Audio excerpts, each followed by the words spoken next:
So if you're kind of skinny, you're on the scrawny side, and you've never really touched weights or you're wanting to get back into the gym, I think this is the video for you. I just want to show you like what's possible here. Coming from a former skinny person myself, I just want to show you what can be done if you have a small frame and actually the advantages that come from having a small frame starting out. I want to talk about that because I never really hear anyone talk about this. I have a really small bone structure and it's always bothered me and annoyed me, but I'm starting to realize now it's actually one of my biggest advantages. So if you also have a small frame, I want to show you why it's actually a great place to start from. There's tons of advantages that come with having a smaller frame, but the important question is here, how did we actually get there? Because this really helps us determine how we need to move forward to actually make a change here. So the reason why people are scrawny is really, really simple. It's basically that you're undercaloried, you're malnourished at some point. You're just eating in a caloric deficit all the time. But why that's a big deal is during puberty, when you're supposed to be growing the most and you're constantly in a caloric deficit, you're actually unable to grow to the size that you should be, the size that you actually could be, even regardless of your genetics, like your max potential size, basically, right? That's what's happening when you don't eat enough during puberty, which is the reason why I was small and the reason why a lot of people are smaller and skinnier and have smaller bone structures. So it's actually pretty simple. Then how do you obviously reverse this? Well, you need to eat more, but why exactly are we not eating enough in the first place?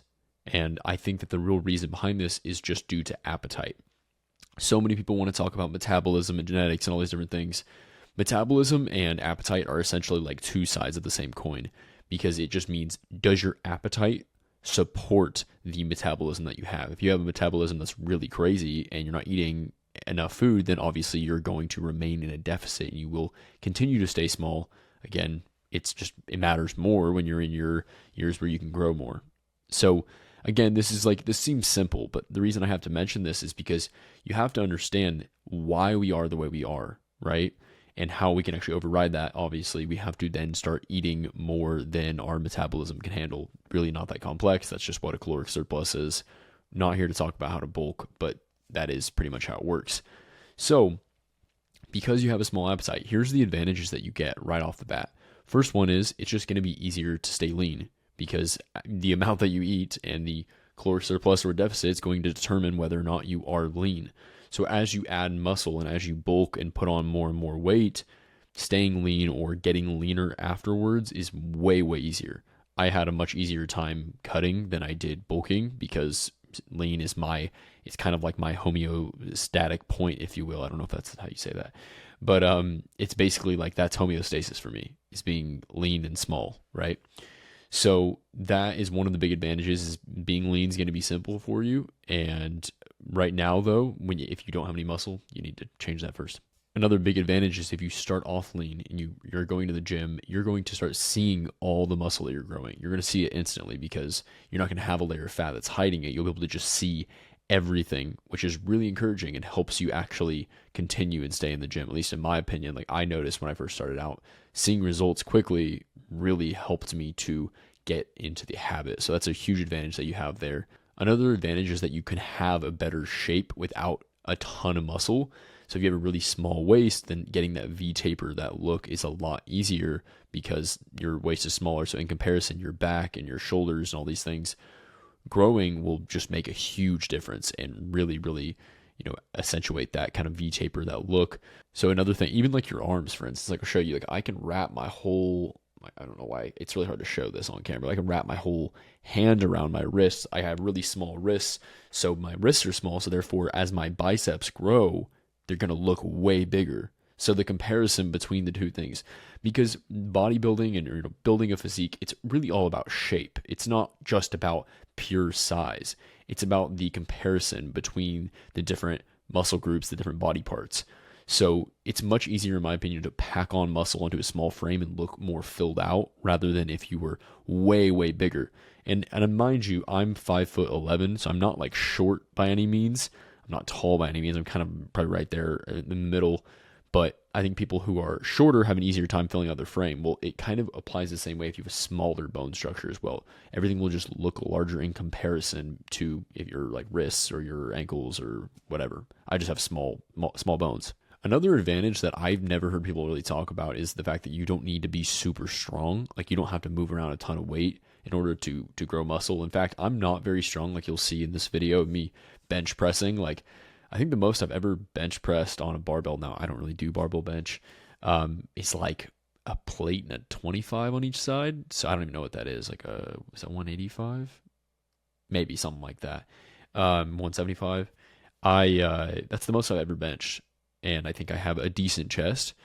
Not my strong suit, but nonetheless, just to give you an example, like, I've never been super strong. I never moved a ton of weight around, and I'm still able to grow muscle because, again, I'm not that large. So I'm 155 pounds at 5'11", and I started out at about 120, 115, and bulked up to 175, and then, about half of that was fat, at least. I cut down to 155, kept most of that muscle there. So that's about the difference I actually gained. I gained around 20, probably 25 pounds of pure muscle. And I've been training for, I think, about 6 years, six and a half years off and on. I took off like a year during COVID. And then once towards the end of COVID, like basically 2021 up until now, I've been extremely consistent for the last like 4 years. So that is basically how I've gotten to where I am now. I think if you have a smaller frame, you don't need to use it as a crutch. This could be something that you could use to your advantage.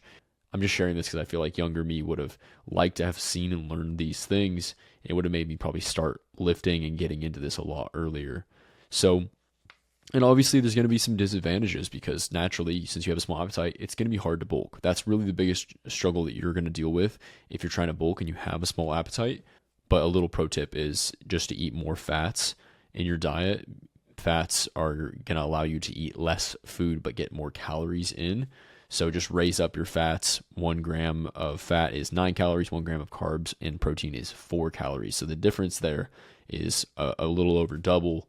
So pour some olive oil, some butter, avocado, stuff like that. Throw that on your food. It'll make things a lot easier to get calories in. We can talk more about that in another video, though. And another thing that I think you're just going to deal with is that you're not going to look just giant. You have small bone structure. Like, you will look bigger than you were, but it's going to be hard to look like really, really big unless you're like just super bulked. Because I definitely looked bigger when I was bulked up. You'll look better in clothes, but worse without. So it kind of depends on what you're going for, I suppose. But it is harder to get bigger. I mean, it's going to be hard for me to clear 200 pounds when, I'm, again, after lifting for as long as I have, I'm only at 155 at this body comp, which I think is, for me, this is a very easy to maintain body comp, like a very like healthy body comp for me.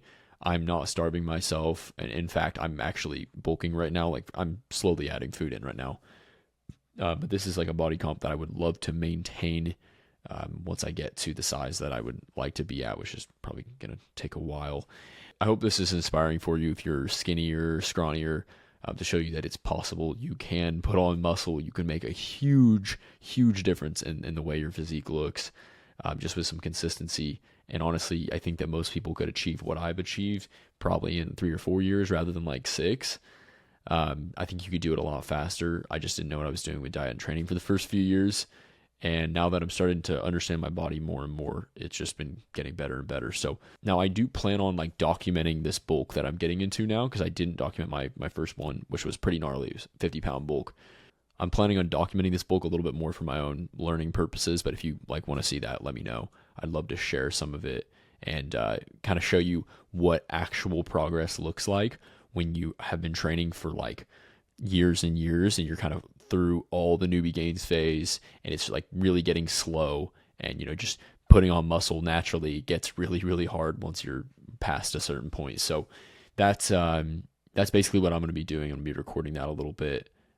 So if you want to see that, feel free to stick around. I don't just make videos about fitness. This is just more of a personal channel for me. But if you like fitness, business, and just want to see some of the life stuff that I do, the traveling, all that, then feel free to subscribe. But other than that, I think that is it.